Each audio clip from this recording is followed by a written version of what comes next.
নমস্কাৰ বন্ধুসকল, পুনৰ এটা নতুন ভিডিঅ'তে আপোনালোকক স্বাগতম জনাইছো আৰু মই ৰূপম বৈশ্য আজি আপোনালোকৰ বাবে লৈ আহিছো মিনি প্ৰজেক্টৰ পুনৰ এটা মই ভিডিঅ' দিছিলো ইয়াৰ যোৱা ভিডিঅ'টোৰ আগত। ইয়াৰ আপোনালোকক মই প্ৰাইচটো দেখুৱাই লৈছো 5299 5300 টকাৰ ভিতৰত এই প্ৰজেক্টৰটো আপোনালোকে পাব আৰু ইয়াত আনবক্সিং কৰি মই আপোনালোকক দেখুৱাম কেনেকুৱা পিকচাৰ কোৱালিটি কি বস্তু আছে ইয়াৰ ভিতৰত।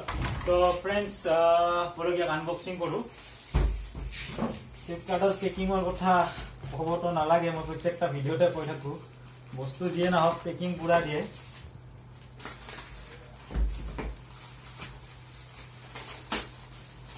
তো আপোনালোকে চাব পাৰে পেকিং ফুল পেকিং বৰ্তমান মই সাইড কৰি লৈছো।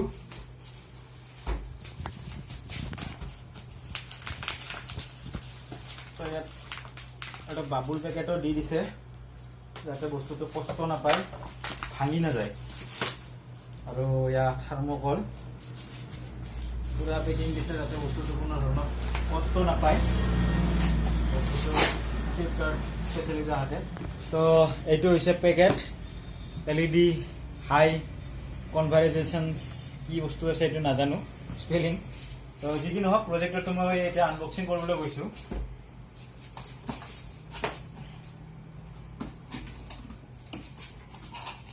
ভিতৰতো পেকিং ফুল পেকিং, যিহেতু আচলতে বহুত এটা সেনচিটিভ বস্তু।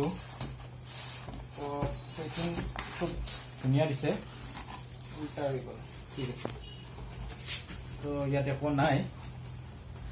এটা হৈছে AC কেবল। মই ইয়াৰ আগতে যিটো প্ৰজেক্টৰ আনবক্সিং কৰিছিলোঁ তাত এডাল DC কেবল আছিল একচুৱেলি, যিটো কম এম্পিয়াৰৰ আছিল, আৰু এইটো AC কেবল। ইয়াত ভল্টেজ অলপ বেছি লাগিব, প্ৰজেক্টৰটো কিছু উন্নত হ'ব সেইটোত কৰি। তো এডাল মই ইয়াত থৈ দিছোঁ।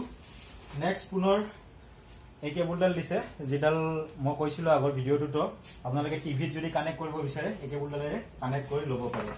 নেক্সট এটা ৰিম'ট আছে অকণমান ডাঙৰ আগৰটোতকৈ। তাৰপিছত ইয়াত একো নাই। এইটো হৈছে প্ৰজেক্টৰটো, আৰু ডিম্পুদাৰ ভাষাত ক'বলৈ গ'লে এইখন কুস্তিখন মই পিছত চাম। তো প্ৰজেক্টৰটো আনবক্সিং কৰি লৈছোঁ। বগা প্ৰজেক্টৰ, একচুৱেলি মোৰ ডাক লগাব ইচ্ছাই যোৱা নাই আজি।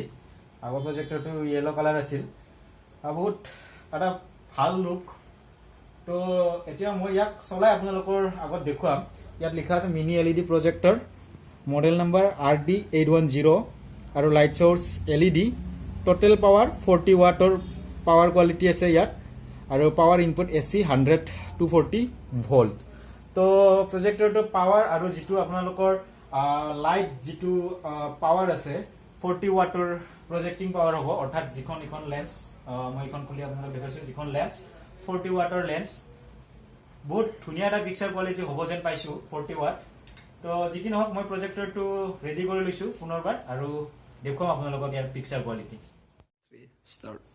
তো ফ্ৰেণ্ডছ মই ৰেডি কৰি লৈছোঁ এডাল AC কেবল, যিটো মই বৰ্ডত কানেক্ট কৰি লৈছোঁ। অকণমান লুজ হৈছে, যি কি নহওক চলি যাব। তো পাৱাৰ ছুইচ, ইয়াত পাৱাৰ ছুইচ আপোনালোকে দেখিবলৈ পাইছে। ক্লিক কৰিছোঁ পাৱাৰ ছুইচ, অন নাই হোৱা একচুৱেলি। ইয়াতে আকৌ এটা ছুইচ আছে, মই দেখুৱাই লৈছোঁ, এইটো অন কৰিব লাগিব। তো ইয়াত আপোনালোকে HDMI, VGA আৰু USB তিনিটা ছিষ্টেম পাই যাব। মই দেখুৱাই লৈছোঁ VGA, USB, HDMI। তো ফ্ৰেণ্ডছ অন কৰিবলৈ ট্ৰাই কৰিছোঁ। পাৱাৰটো চাগে অকণমান লুজ হৈছে। লেন্সটো মই খুলি লৈছোঁ, আৰু ইয়াত এটা আপোনালোকৰ এডজাষ্ট কৰিবৰ কাৰণে স্ক্ৰু দিয়া আছে, যিটো আগৰটোত নাছিল। একচুৱেলি আগৰটো বহুত সৰু আছিল। তো যি কি নহওক এইটো মই অন কৰি লৈছোঁ, এণ্ড পাৱাৰ ছুইচ কৰিছোঁ অন। কিবা আহিছেনে? পাৱাৰ ছুইচ অন কৰাৰ লগে লগে এইটো অকণমান নীলা হয়।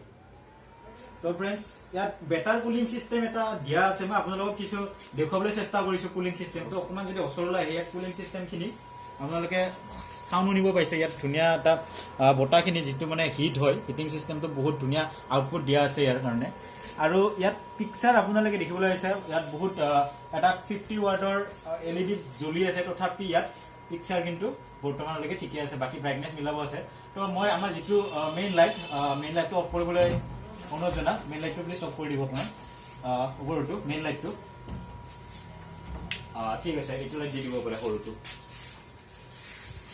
তো ইয়াত আপোনালোকে পিকচাৰখিনি ইয়াত এডজাষ্ট কৰাৰ কাৰণে দুটা এডজাষ্টেবল চিষ্টেম আছে মই অকণমান সৰুকৈ আপোনালোকে দেখুৱাইছোঁ তো ইয়াত আপোনালোকে দেখিব পাৰিছে বহুত ধুনীয়া এটা পিকচাৰ কোৱালিটি মই ডাঙৰ কৰি পিছত দেখুৱাবলৈ চেষ্টা কৰিম বাট এতিয়া বৰ্তমান মই এখন বগা ৱাল নহয় এখন গ্ৰীণ ৱালত দেখুৱাইছোঁ পিকচাৰ কোৱালিটি বহুত ধুনীয়া হৈ আছে বৰ্তমানো তো ফ্ৰেণ্ডছ ইয়াত মই বৰ্তমান USB হিচাপত মই হাৰ্ড ডিস্কখন ইউজ কৰিম আপোনালোকক দেখুৱাম ইয়াৰ পিকচাৰ কোৱালিটি তো হাৰ্ড ডিস্কখন মই লগাই লৈছোঁ ইয়াত আৰু এইটো ৰিমোটৰ সহায়ত মই চেঞ্জ কৰিবলৈ চেষ্টা কৰিছোঁ তো ফ্ৰেণ্ডছ ভিডিঅ'টো প্লে কৰাত অকণমান অসুবিধা হৈ আছিল একচুৱেলি ডাঙৰ কৰিব পৰা নাছিলোঁ তো ইয়াত এটা চিষ্টেম আছে মই আপোনালোককো দেখুৱাই ল'ব বিচাৰিছোঁ ইয়াত চাওক ভিডিঅ'টো আপুনি ফাৰ্ষ্ট টাইম যেতিয়া ওলাই ল'ব মইতো বাকীখিনি দেখুৱালো অকে ক্লিক কৰিব নালাগে ইয়াত জাষ্ট ভিডিঅ'টো টিক কৰি লোৱাৰ পিছত এই যিটো সুইচ আছে এই সুইচটো ক্লিক কৰাৰ পিছতহে ভিডিঅ'টো ফুল স্ক্ৰীনত আহে তো ফ্ৰেণ্ডছ মই আপোনালোকক ফুল স্ক্ৰীন কৰি দেখুৱাব বিচাৰিছোঁ বৰ্তমান আৰু লাইটটো অকণমান অফ কৰি দিব যাতে পিকচাৰ কোৱালিটিটো দেখিবলৈ সুবিধা হয় তো ফ্ৰেণ্ডছ পিকচাৰ কোৱালিটিটো আপোনালোকে চাই ল'ব পাৰে আপোনালোকক মই পিকচাৰ কোৱালিটি দেখুৱাইছোঁ বৰ্তমান আগৰ যিটো প্ৰজেক্টৰ আছিল বহুত এটা বেয়া পিকচাৰ কোৱালিটি আছিল এই প্ৰজেক্টৰটোৰ মানে কম্পেয়াৰ কৰিবলৈ গ'লে এই প্ৰজেক্টৰটোৰ লগত তো ফ্ৰেণ্ডছ আজি যিটো পিকচাৰ কোৱালিটি আছে বহুত এটা বেষ্ট পিকচাৰ কোৱালিটি আপোনালোকে দেখিবলৈ পাইছে আৰু ডাঙৰ কৰিও মই আপোনালোকক দেখুৱাম ভিডিঅ'টোৰ শেষৰ পিনে মই দুটামান ফটো আপোনালোকক দেখুৱাম ডাঙৰ কৰি কিনে পিকচাৰ তো ফ্ৰেণ্ডছ এটা ভিডিঅ' মই আপোনালোকক প্লে কৰি দেখুৱাব বিচাৰিছোঁ এই মুহূৰ্তত এই ভিডিঅ'টো মই আপোনালোকক প্লে কৰি দেখুৱাম আৰু পিকচাৰ কোৱালিটিটো আপোনালোকে দেখিব পাইছে সৰু এটা স্পীকাৰ ইয়াৰ ভিতৰত দিয়া আছে